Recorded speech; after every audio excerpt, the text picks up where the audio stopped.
Welcome back, my friends, to another episode of the Shema podcast, an installment in our ongoing series, Strive for Truth with Rabbi Michael Cohen. In our last episode, Rabbi Cohen and I were exploring the essay by Rav Dessler, and we got into this whole idea of how psychologically, how our perception of situations becomes very distorted. And I gave the analogy, it's like running a math problem and using the correct formulas and reasoning and not recognizing that the numbers, the inputs, were wrong to begin with. And in this essay, Rav Dessler takes it a step further and says that not only do our emotional attachments and biases distort the facts around a given situation, but they also distort how we view situations over time and the cause and effect that leads to events unfolding at a national level and at an individual level. Instinctively, we connect events together, and we, even on an unconscious basis, begin to assume things and analyze things like this caused that to happen. This event led to this outcome. When we build conviction around these chain of cause and effect. But Rav Dessler is challenging us whether we are actually seeing the deeper cause of everything, or we're merely seeing the surface and not the deeper reality that's expressing themselves at that surface level. So I think this is going to be what we're getting into with this essay is, as always, deeply unsettling, but at the same time, eye-opening. Rabbi Cohen, thank you so much for joining us once again. Hi, thank you so much, Dan, for once again hosting. Looking forward. Okay, so let's just go ahead and hop into this. The name of this essay it's a letter on the subject of faith in the sages, something he's impressed upon us over and over again, relying on those that are wiser than us, that are outside of our independent situations. But even at this things he brings up here, he gives some examples, which I'll let you get into. As we look at things at a national level, they're the ones that are going to provide the most clarity. Those who are the most grounded and most knowledgeable in Torah, I think that's what Torah does. It right. Creates clear vision. Yes. That's right. You put it beautifully. We often have this perspective of the world. We read the newspapers and we hear the news all the time, and we're constantly being asked to evaluate the world and the events of the world. Today, it's particularly prevalent with this whole idea of fake news and the idea of conspiracy theories, and the idea of what really happened and that thought, and on a very short-term scale. But here, Rabbi Dessler is even saying on a larger scale, it could also be true. This is a letter which Rabbi Dessler is writing to one of his students, and the backstory of this letter is that the student was speaking to Rabbi Dessler after the horrors of the Holocaust, after hearing of the terrible tragedies of Europe, of what was happening in Europe, and the extermination of European Jewry, and the idea that how could it be that the rabbis or the leaders of the generation didn't tell the people to leave, and even as I say these words, and I can hear you at the other end listening to these words, I'm hearing an opinion that you might have, and that is, well, yeah, of course the Jews should have left because it was a terrible tragedy, and I'm not going to go up against that, but that's an opinion. Whatever you want to say about it, it's still an opinion. And Rabbi Dessler here is talking to a student who's of that opinion, and is saying, well, why didn't the rabbis tell the people to leave? Why didn't they go to leave? We know, just to get back into a little bit of history, that Jabotinsky was going all around Europe telling people, Jews, you need to leave Europe before Europe made Jews need to end Europe before Europe ends the Jews. And his message was, we need to get out, we need to go to the state of Israel, we need to establish the state of Israel, we need to go there. And the whole question at the time, establishing the state of Israel, will there be a state of Israel, should there be a state of Israel? An intense and deep question, which I think is beyond the scope of our discussion this morning.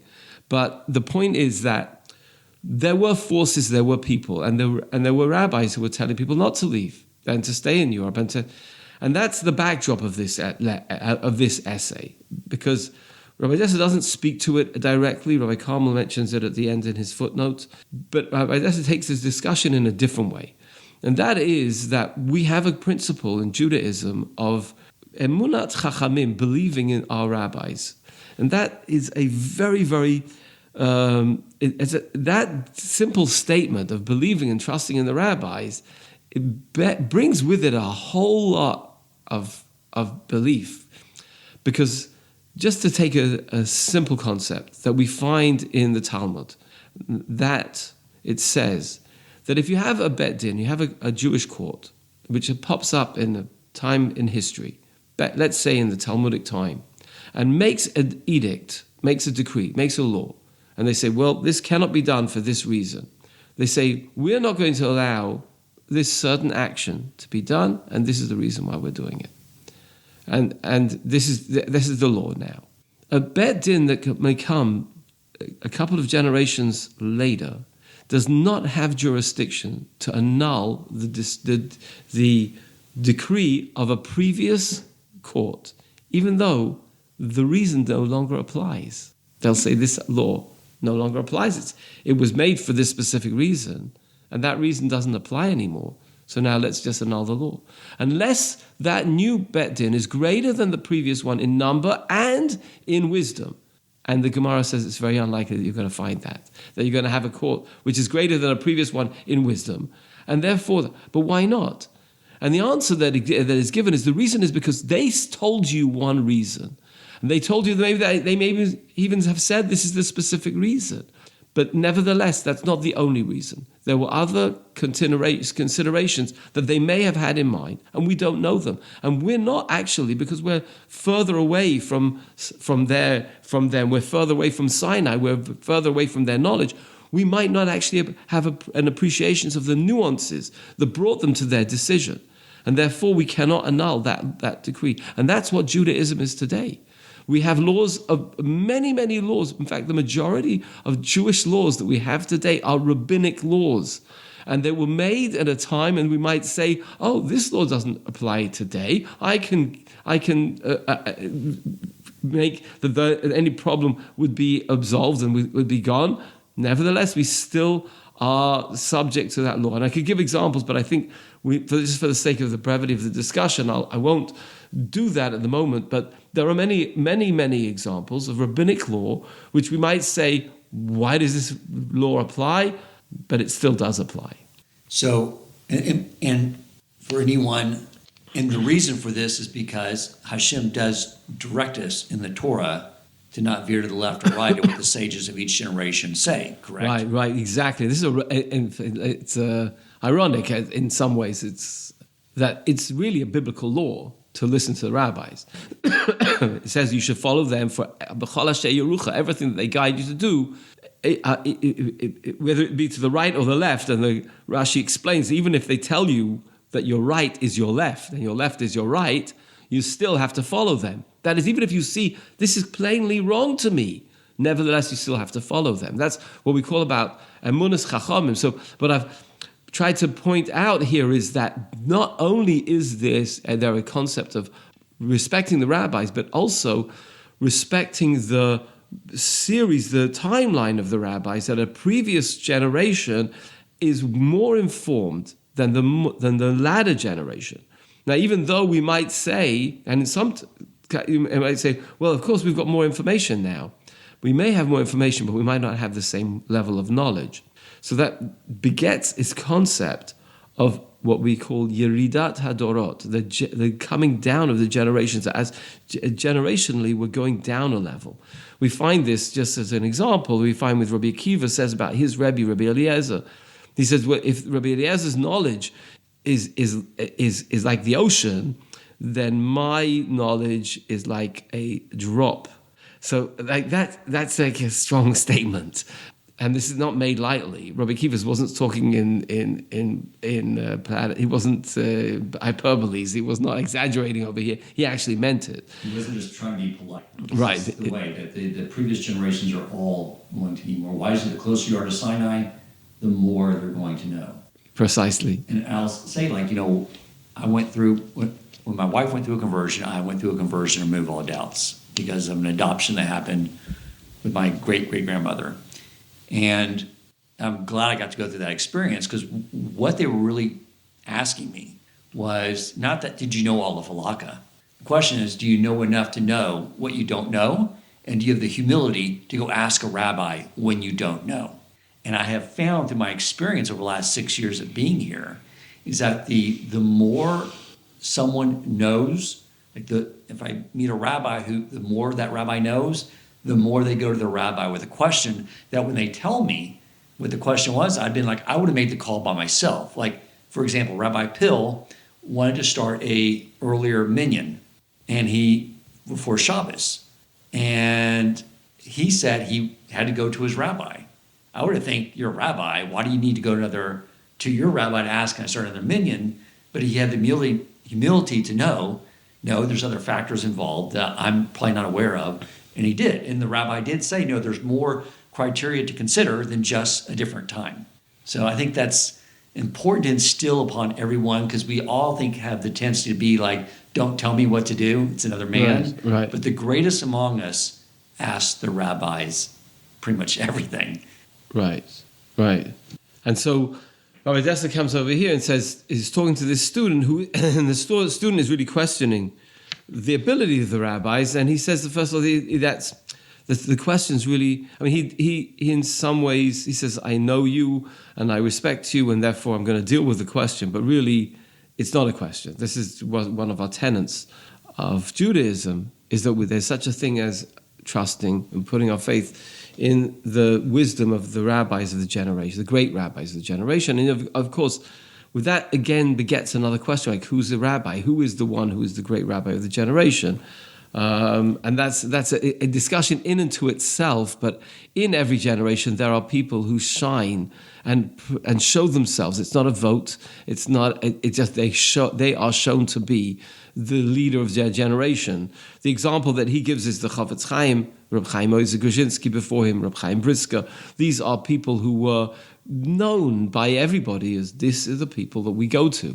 They weren't people who were looking for accolades. They weren't people who were looking for honor. They weren't trying to get but these are people who naturally, and in my lifetime, in my youth, Rav Moshe Feinstein of the Lower East Side was known throughout the world as being the world posek, the world leader.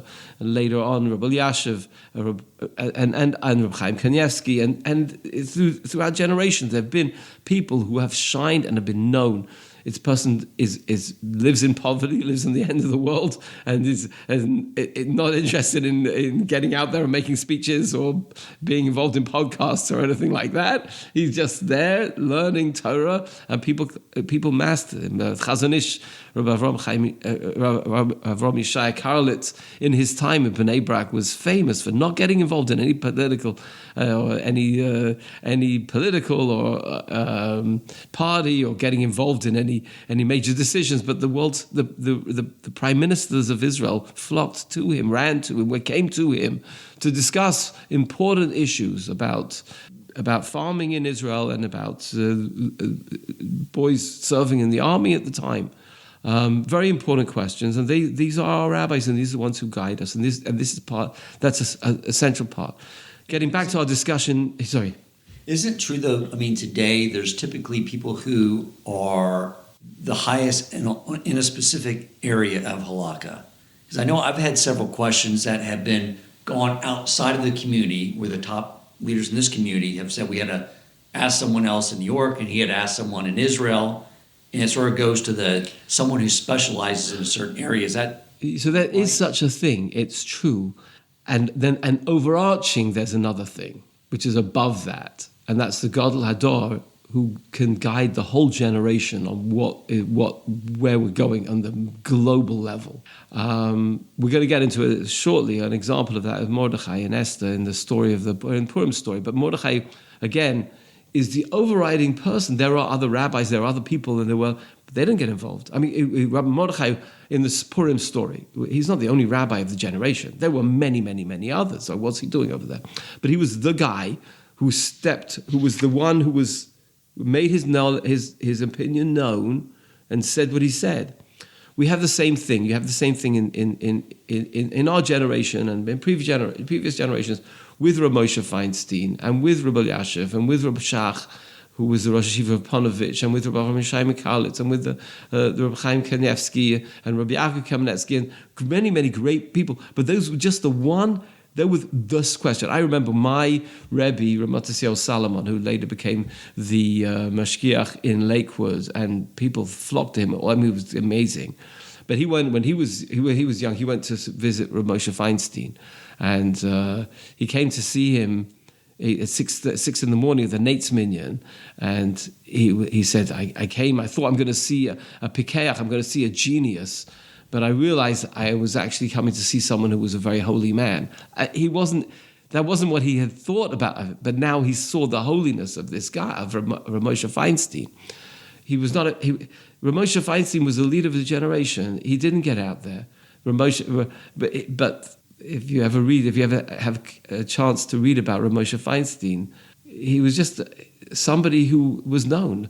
They made a dinner to honor him, just as a parenthetically, to honor him on his 90th birthday. And the mayor of New York was there at the time, and the mashgiach, my Rebbe, asked him, "Have you heard of Rav Moshe Feinstein?" So he says, "Rav Moshe Feinstein, of course. Who hasn't heard of Rav Moshe Feinstein? It's a non-Jewish mayor of New York." He said there was this big litigation which was taking place between two companies, and the judge didn't know what to do. And there was a mediation. The judge didn't know what to do. And the judge finally said to them, "I don't understand you. You are both Jews. Why don't you go to your great authority, Rav Moshe Feinstein?" But that's the level of knowledge and respect that he had in the world, because people knew him.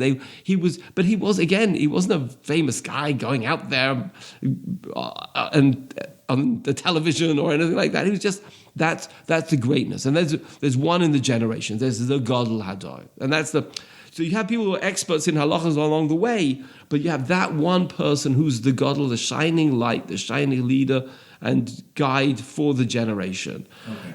So before you get into this story of Purim, the other side of the story that Rav Dessler gets into, which is so eye-opening of this whole idea, but I'm sure the listeners and I want to know, like, who is the Gedolim today? Right. Again, I'm not. I don't think would be correct for me to put out a name over there. Okay. But at the same time, I would say, if you look I'm speaking from my perspective. Okay, so I'm raised in yeshivas. I learned in Gated Yeshiva. I learned in the Mir Yeshiva. I learned in Kollel in Eretz Yisrael.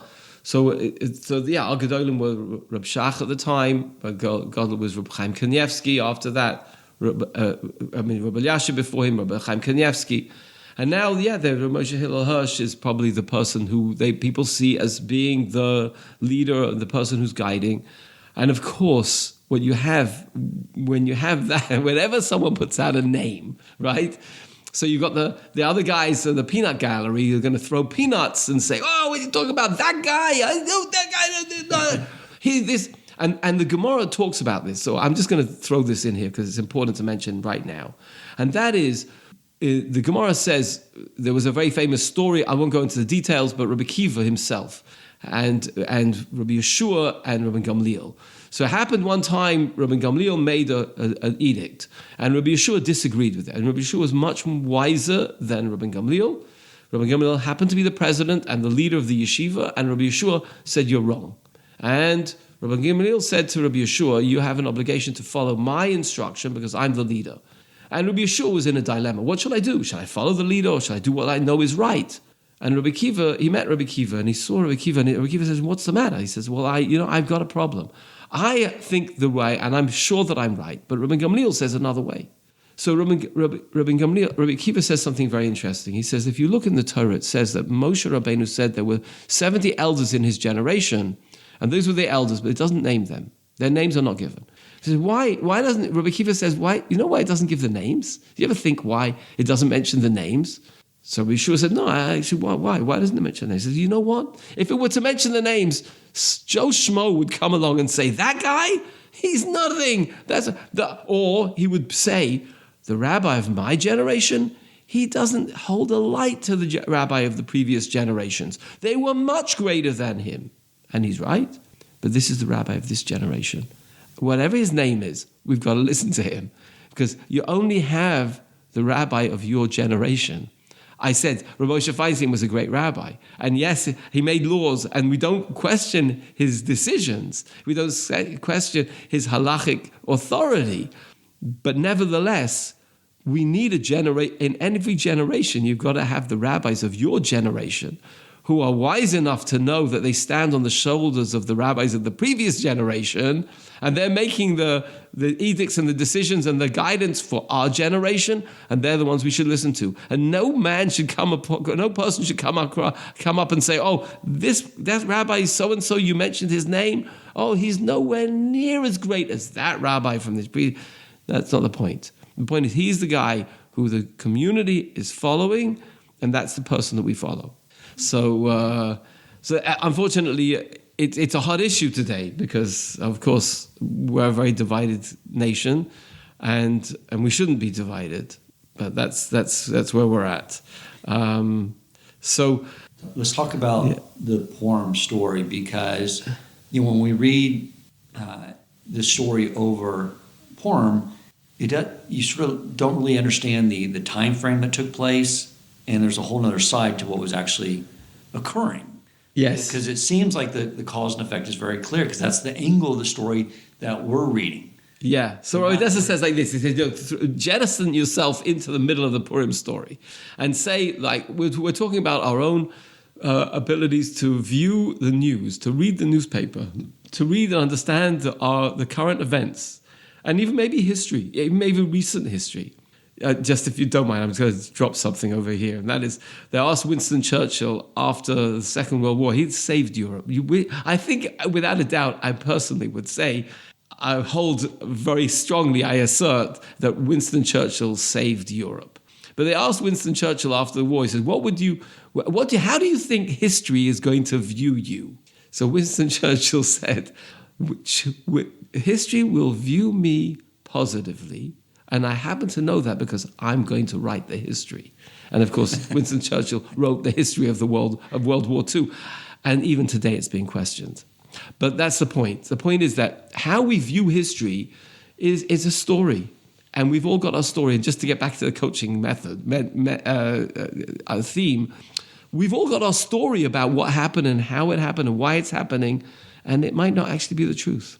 And so when we look back, an example of this is we jump into the Purim story. So if any one of us would say, if we're familiar with the Purim story, here you have a king and Haman, the wicked man, he wanted to destroy the Jewish people, and Esther was the queen, so she was able to speak to Mordechai, and Mordechai said there's going to be this decree, and he wouldn't bow to Haman, and so he got Esther to advocate on behalf of the Jewish people. They did, and the Jewish people were able to fight back. Great.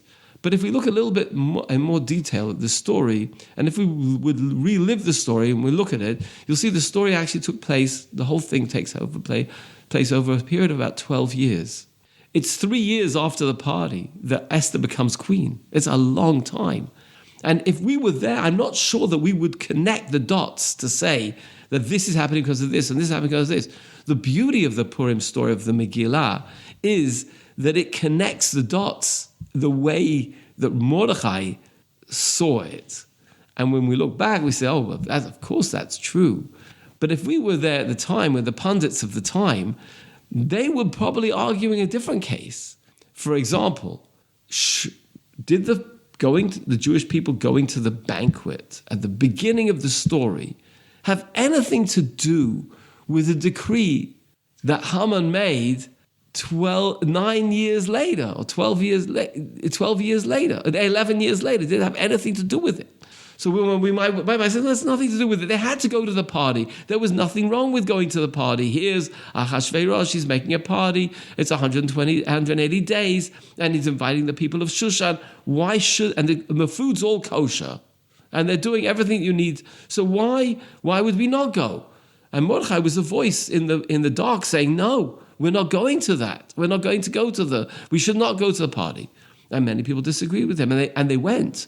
Because the argument was this is a form of hishtadlus everything's kosher, and in order to do our part in creating peace with the king, and we got to respect the king, and we have gratitude to him, and we're living in his country. That's true, yeah. So the thing is, when I was reading this, I was like, whenever I read Megillah Esther before, you sort of think like, why would any Jews do this? And then he points out this other side to it, where I would have probably gone with the majority at that point, because it seemed like such a rational argument. Yes. And then just to jump a little further ahead, when Haman comes out and says everybody's got to bow to him, so everyone's bowing to him, and Mordechai is the lone voice. He said, no, I'm not bowing to him. Again, the troublemaker is causing trouble. Who's Mordechai to do that? And the thing points out is that it's not necessarily, it was against halakha to bow to someone in authority. I guess there's it's not just a black and white. Right, we have story. We have the knowledge. Our Gemara tells us that he was wearing an avodah zarah, so that to bow to him would be like bowing to an idol, because he was wearing an idol on his back. Gotcha. And then you have the whole story of Esther being taken to the king. Like when we were young, we read that story. We thought, oh wow, how cute. But no, actually, she was abducted from her family and taken to this non-Jewish king and put in this thing. And you see, she's got to wait around there for 9 months, and she doesn't want to be with him, and she doesn't take any makeup or anything like that. But she goes reluctantly, and she's chosen to be the king. This would be a tragic story in our time. A young girl abducted by the king, and she can't go home. And we'll be saying Tehillim. And I'm sure they were at the time, and it was a terrible thing. But later on, we see that something which looked implicitly bad and was implicitly bad at the time turned out to be actually the Yeshua, the salvation. For why it was done in such a tragic and heart-wrenching way, I don't know. But that was where the salvation was. So there are many points about this story that were we to be living at the time, and were we to be listening to the pundits of the time, we would be hearing a completely different story. And probably it behooves each one of us to relook at the story and study the timeline and see how it actually takes place and when things are taking place. But that's really the story. It's a story that takes place over 12 years, and a tragic story of the abduction of a young girl and a man who stands up against everybody and says, we're not going to the party and we're not going to bow to Haman, and brings upon them a terrible decree, which is that all Jews are to be killed, but results ultimately in a story that is actually beyond the Megillah, which is the rebuilding of the temple. Because now that Esther and Mordechai are known to be the saviors and the great people, and Haman is killed, Ahasuerus appoints Mordechai to be the leader of the political leader of the time, and then as the political leader, he tells the king, well, let's let the Jews go back to Jerusalem, and they go back and they initiate and they rebuild the temple, and that's the beginning of the Second Temple period. So the main idea that he points out so beautifully is that life is not these black and white stories like we often read about. We know in our own experience, things are not very clear. And we need to learn how to rely on the leaders, like they learned to eventually the hard way to lean on Mordecai and his vision, because he had more clarity of the situation. Exactly. At a global level, we need to do that. But just taking this back into a personal level, which relates to the previous essay and relates to the next essay that we'll do another time. We live in the world that we create through our perspective. So every single person is living in a world that they create through their perspective. If their perspective of the world is lousy, they're living in a lousy world. If your perspective of the world is beautiful, you're living in a beautiful world. It's actually you're living in the world that you create through your perspective. And we all have stories about what happened to us in life and how it happened and who's wrong. And you have people who are victims, and they portray themselves to be victims, and they are. Because they portray themselves to be victims, they are victims. So, oh, this person did that to me, and that person did this other thing to me, and how did that's not happen, and this shouldn't happen, and even sometimes it's God who did something, or it's the rabbis who did something, or whatever it may be. They're living in their own story. And because of that perspective is their world. And sometimes you need somebody to jog you out of that perspective and to make you aware of the fact that that is a story, and it's your story. It's a story that you've created over time. And it might be not even have been a recent decision to make that story. It might be something which you decided when you were 8 or 9 about the way the world is and where you are. And you're living in that prison that you created when you were 8 or 9. And you take somebody from the outside to be able to make you aware of the fact that actually that's not the way. That's your story. And if I were to ask you now, is that true? You probably would say, no, actually it isn't true. Then a whole world opens up to you. A whole new life opens up to you. That's what coaching is. But that's what this story's about. This is what Rav Dessler is introducing to us. The world's not actually the way we think it is. It might not be the way we think it is. And in order to get that perspective, there are people, there are Rabbonim, there are Chachamim, there is our Torah text, which tells us how to view the world. I'm just going to give you a very simple example. We can view the world as having evolved from amoeba, or you can view the world as us being creations of God. That's two different ways. It's two different stories. It doesn't really matter, actually, right now, what actually happens. Are you living in a world where you're a creation of God, or are you living in a world where you come from an amoeba? Which world are you choosing? But that's the thing. The Torah tells us, choose the world where you're a creation of God. Well, how does that fit in with everything else, paleontology and archaeology? How does it fit in? Worry about that later. There are books. We can find the answer. There's plenty of answers. But at the outset, where are you? Which world are you in? So our Chachamim tell us, our rabbis tell us, you're a creation of God. Oh, that's something that's going to land with you. That's something different. Oh, that's who you are. You're not just a random something that just popped up out of nowhere, who doesn't matter. Actually, every single part of your life matters. That's a very important perspective, which the Chachamim are giving us. Our Torah is giving us, Bereshis bara Elokim, the Torah says it, and our Chachamim are giving us when they guide us about how to make that jive with the world around us. So that's just a simple example. But a more complicated example is the story of Esther, right? The story of the Megillah, where you see the rabbi's interpretation actually now, in hindsight, to be completely true. So someone once asked the Chafetz Chaim, if we were to look at history now, could we work it out? Could we work out the cause and effects of anything that happened in the world? And the Chafetz Chaim says, things are moving much faster in his time. And he said, if a person were to live 500 years, they wouldn't have questions. That was what the Chafetz Chaim said of his time. But the point is, you'd have to live 500 years. You'd have to know 500 years intimately in order to be able to string the dots together and understand a story. We don't have that benefit. And that's why it's very dangerous to say, this is good, this is bad, this is right, this is wrong. Our perspectives are our perspectives. They're just a perspective. Yeah, I think just accepting that there's so much of our own personal experience and bias that influences how we're perceiving everything, and especially when it comes to cause and effect over time, we're not privy to every single thing that's happened. But I think anyone who listens to this podcast understand the primary cause and effect of everything in the world is Hashem, and it's basically in reaction to us as the Jewish people and how we're doing with our relationship with him and his Torah.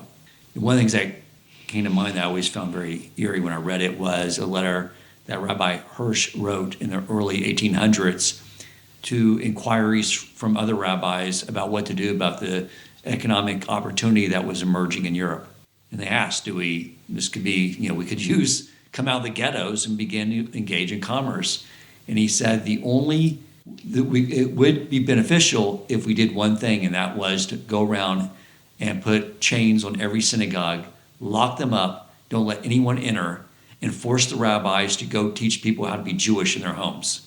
Because what he was warning us is if people isolate their religious life to their synagogue and don't learn how to build Jewish homes, then they'll go engage with the world and get lost into materialism and economic commerce and everything, and they'll end up assimilating, and everything will break down, which was the most eerie warning, because that's exactly what happened and led to the Holocaust.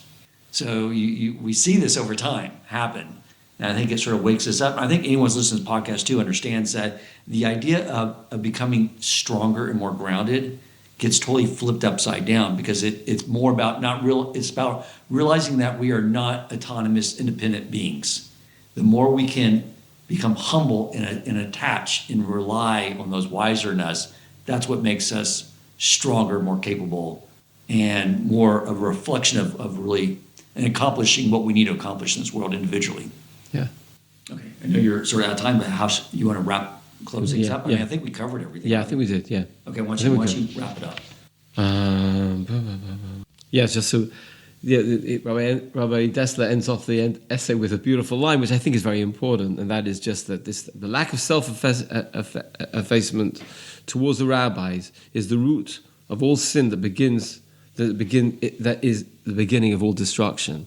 We're part of a system. As Jews, we're part of a system, and the system works when all the pieces are put into place. But once we question the rabbis and we question Yuridot HaDorot, we question the previous rabbis and we question the ability of the rabbis of our generation, then we're on our own, and we're at the